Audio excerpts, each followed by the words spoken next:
Good afternoon, everyone. Now we are going to understand what are the stages seen during embryonic development in humans. First, ovary releases ovum. It will reach the isthmic ampulla junction, waits for the sperm to fertilize. One of the sperm fertilizes, and that is called fertilization process. Fertilization leads to formation of a diploid zygote. Diploid zygote in the sense now it will be carrying 23 chromosomes of mother, 23 chromosomes of father. Zygote is a single celled structure. Now the embryonic development begins, where zygote after 30 hours it will undergo mitosis, and at the end of 30 hours it will be having a cell containing two cells.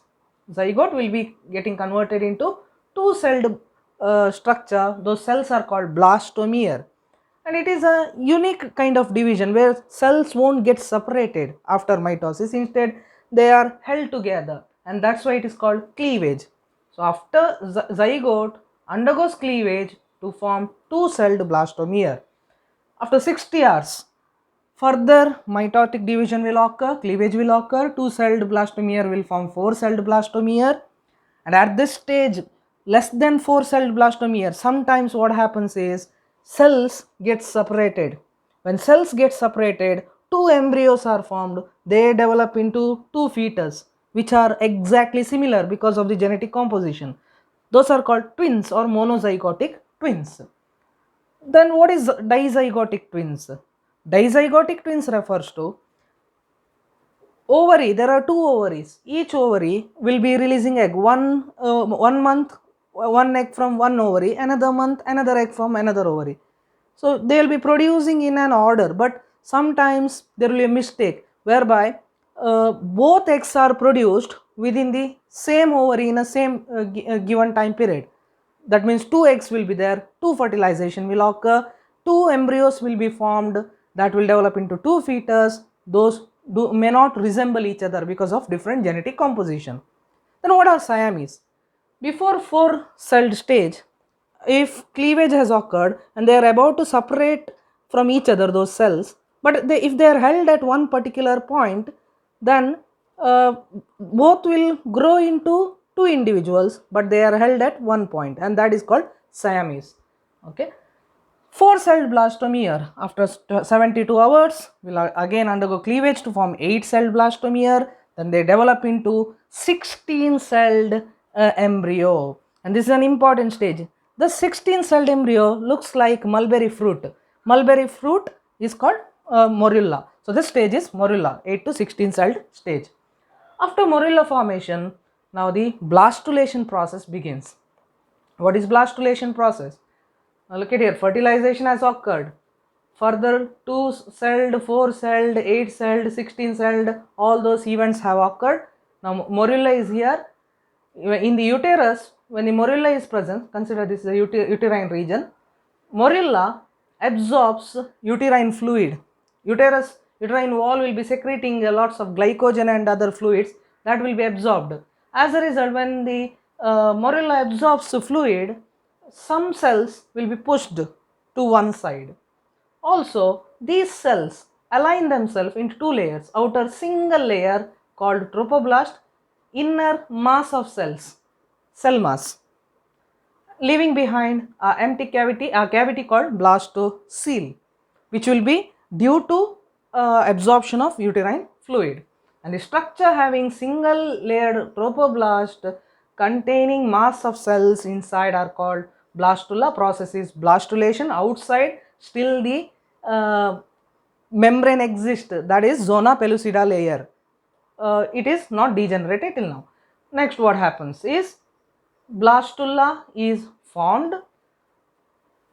Layers of uterus will be secreting large amount of glycogen. The glycogen will break the outermost zona pellucida layer. When zona pellucida layer is broken, whatever blastula is there inside, that blastula or blastocyst comes out from the, it will come out of the zona pellucida layer. Now layers of trophoblast will be secreting enzyme that will dissolve the uterine wall, and the blastocyst, the entire blastocyst gets embedded in the endometrium layer of the uterus. This is called implantation. It occurs on the 7th day. If implantation doesn't occur, it is considered as miscarriage. So here two events, one, glycogen secreted by layers of uterus dissolves the zona pellucida, and the blastula gets incorporated into the endometrial layer. Trophoblast is the outermost layer. It will start producing finger-like projections. So trophoblast is the layer of embryo. The finger-like projections are called chorionic villi. Now mother's tissue will also starts growing. Mother tissue in the sense in the wall it is present. Both get interdigitated with each other to form a functional connection between mother and the embryo. That is called placenta. Immediately complete placenta formation doesn't take place. It will take 3 months.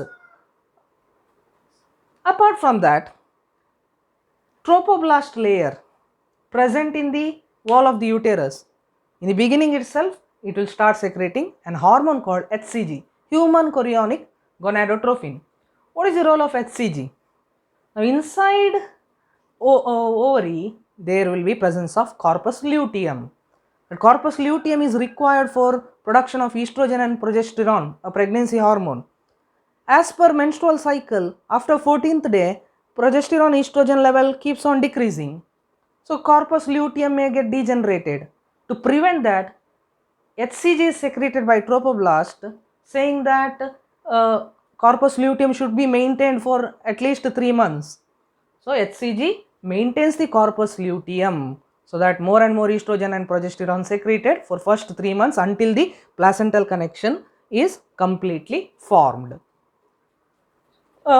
This HCG level can be detected in urine. All these Prega news kits detect HCG level to confirm whether a particular woman is pregnant or not. Now once the placentation or implantation has occurred, now the gastrulation begins. Gastrulation is a process whereby all these inner cell mass those cells will align themselves into 3 layers: endoderm, ectoderm, then comes the mesoderm. And these 3 layers are called germ layer. Process is gastrulation, arrangement into 3 layers, and the structure is called gastrula. Blastula gets changed to gastrula. They have stem cells.